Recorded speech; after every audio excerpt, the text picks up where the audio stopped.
Is the Samsung Galaxy A13 5G still a good phone in 2022? Well, in this video, we're gonna find out. Now, technically, the Samsung Galaxy A13 5G is a 2022 phone, and technically, we've already kind of gone over this in another video, but the interesting thing about this phone is that despite it technically being part of the generation of 2022 phones, the Samsung Galaxy A13 5G was actually launched in December of 2021, and this, of course, was actually long before most of the other 2022 phones were released. So in this video, we're going to be taking a look at this phone in the context of the mid-2022 market and going over what kind of value it provides for the money based on what's currently available. So let's get into it. Now, this phone has a pretty decent display. At 6.5 inches, it's large enough while not being the largest out there. So if you're consuming content or scrolling through social media, something like that, you will get a pretty good experience. It also has pretty good dimensions with an aspect ratio of 20:9. So we're still getting that tall, narrow form factor. And this is going to give you a more immersive experience when you're doing stuff in landscape mode. And when you're scrolling, you'll be able to fit more content on the screen. So again, you are going to get a pretty decent experience here. Now, one disappointing thing about this display is it only has a 720p resolution. Now, this didn't make a whole lot of sense to me at the time, and now that the Samsung Galaxy A13 LTE is out, it makes even less sense because that phone, which is a lot lower end than this one, does actually have a 1080p resolution, and again, this display is only 720p, so compared to other 5G phones in this price range, the image is not going to be nearly as sharp. So this is definitely a drawback, and it's one of the reasons why I would say if you're really looking for something for content consumption, in this price range, you're probably going to have some better options. Now, one thing that kind of makes up for this, but not really, is that we do get a 90Hz refresh rate here, so the movement on the screen is at least going to be a little bit faster and smoother, and when you're scrolling through the phone and stuff like that, it is going to feel a little bit more premium. But again, in general, I do think a higher resolution is a lot more important than a higher refresh rate, so while this display is not bad by any means, today in mid-2022, there are a lot of phones in this price range that have much better displays. Now, for storage, this phone is okay, but not great. We're getting 64GB of internal storage here with microSD card expansion, so most people are definitely going to at least get by, but whether or not this storage is actually going to be considered good really depends on what price you get this phone for. In mid-2022, carriers are offering tons of deals on this phone, so chances are you might get it for really cheap or even free, and in that case, 64GB is perfectly fine. In fact, it's actually pretty good considering lots of entry-level phones only have 32GB, but when we're talking about this phone's full price, if storage is really important to you, there are definitely better options because no matter which carrier you have, there's bound to be at least a couple phones that have 128GB instead that you can get for around this phone's full price. Now, this phone does have both a fingerprint scanner and face unlock, so you're getting two options to unlock it, which is definitely a nice thing. The fingerprint scanner is located right on the power key, real nice and convenient, and I would say in general, this fingerprint scanner is pretty fast, so you're not going to have any trouble unlocking it.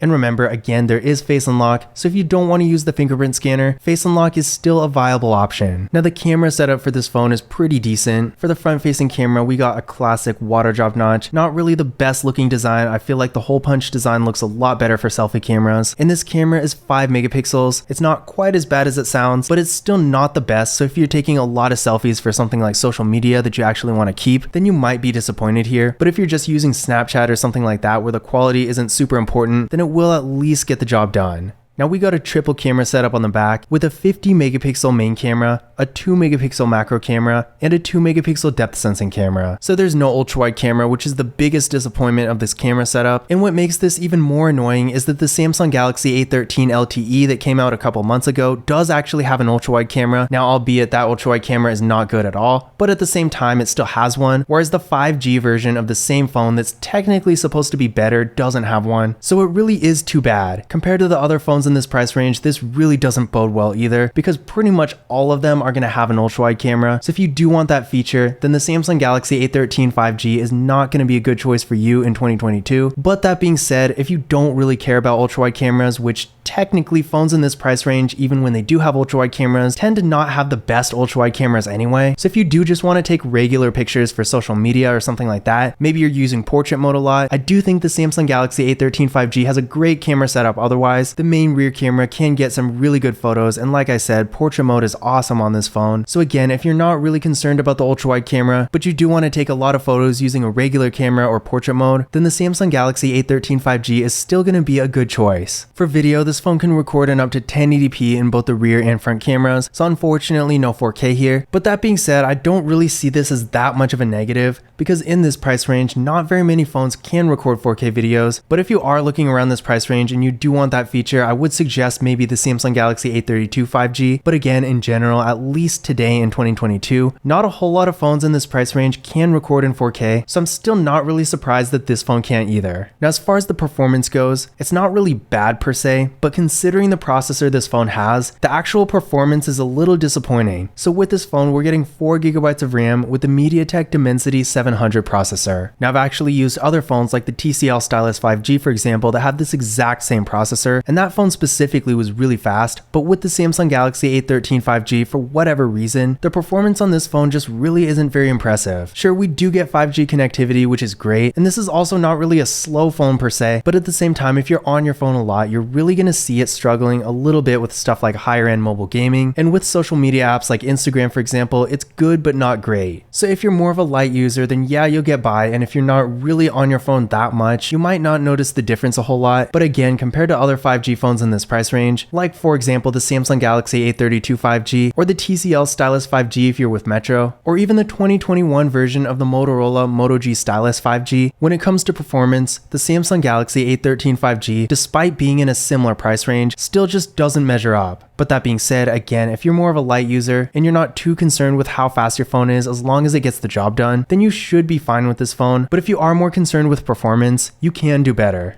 In case you're wondering, here are the Geekbench 5 benchmark test scores for this phone. Again, considering the processor it has, not too impressive, but what I recommend doing is running this test on your current phone and then comparing your scores to these to see whether or not this phone would be an upgrade for you, because depending on what you currently have, it may or may not be. Now, despite falling a little short in performance, the Samsung Galaxy A13 5G has a great battery with a 5000 mAh battery supporting 15-watt fast charging, so you're gonna get a ton of battery life with this phone, and I can tell you from experience, I've had this phone for quite a while, and I've left it on for days at a time and it still doesn't die. So if you have a more mobile lifestyle, for example, and you're not always around a charger, a phone like the Samsung Galaxy A13 5G with such a large battery is going to be a great choice for you. And in addition to having multiple days worth of battery life, the 15-watt fast charging doesn't hurt either. I mean, 15 watts isn't really the best fast charging out there, but for this price range, I want to say most phones like this are going to be pretty much the same. And in my experience, this phone does charge up really fast. I've actually plugged this phone into a 60-watt MacBook charger just to see what happens, and it did charge up really quickly. So in general, if you want a phone that not only has a really large battery but also doesn't take a whole lot of time to charge up, the Samsung Galaxy A13 5G will be a great choice. Now for software, the Samsung Galaxy A13 5G originally came with Android 11, but it currently does have Android 12, and not only that, but all Samsung A series phones are going to be supported for up to 5 years, so you can potentially get a few more major updates from this phone. So compared to pretty much every other non-Samsung phone in this price range, the Samsung Galaxy A13 5G is going to be one of the best when it comes to major updates. But that being said, if you really want to be a stickler about it and you're going to keep your phone for a long time, then of course any other Samsung phone made in 2022, one that starts off with Android 12, is of course going to be a little bit better. But then again, that's such a small detail, and I feel like most people aren't going to keep their phones for over 5 years, so either way, when it comes to software support, this phone is still going to be a great choice. Now this phone also does have NFC, so if you like to make contactless mobile payments using Tap and Pay, then you'll be happy to know that you can do that with this phone no problem. Now a good amount of phones in this price range do have NFC as well. It's a pretty common feature, especially nowadays, but there are still plenty of phones like the Moto G phones made in the US, for example, that don't have NFC, although to be fair, Motorola is starting to catch on with the Moto G Stylus 5G 2022, but that's a completely different story. But in general, while NFC is a pretty standard feature, there's still plenty of mid-range phones that don't have it, so if you are looking for that feature, then you'll still be happy with the Samsung Galaxy A13 5G. So in conclusion, is the Samsung Galaxy A13 5G still a good phone to buy in mid-2022? Now first of all, I would probably not buy this phone at full price. It just doesn't feel worth it to me. There are plenty of other phones in this exact same $200, $300 price range that have much more processing power, larger and better quality displays, and better features in general. But that being said, today in the middle of 2022, the Samsung Galaxy A13 5G is still a very relevant phone, and that means carriers are going to be offering some really good deals on it. So most likely you're probably not going to get this phone for full price. You could probably get it for under $200 or free depending on who you're with. And that really does change things, because compared to something like a $100 Cricket phone, for example, the Samsung Galaxy A13 5G is a huge step up from that. And if those kinds of phones are really your other options, then in that case, I would say the Samsung Galaxy A13 5G is a great choice. But again, at full price in this day and age, now that all of the 2022 phones are pretty much out, you will have some much better options. But I hope you found this video useful and informative. Remember, if you want to learn more about this phone, I have tons of videos about it, from tips and tricks videos, camera reviews, and even comparisons to other phones, so definitely check that out on the channel. But that's it for this video. Don't forget to follow Kalibas Tech on Twitter and Instagram, and as always, I will see you in the next one.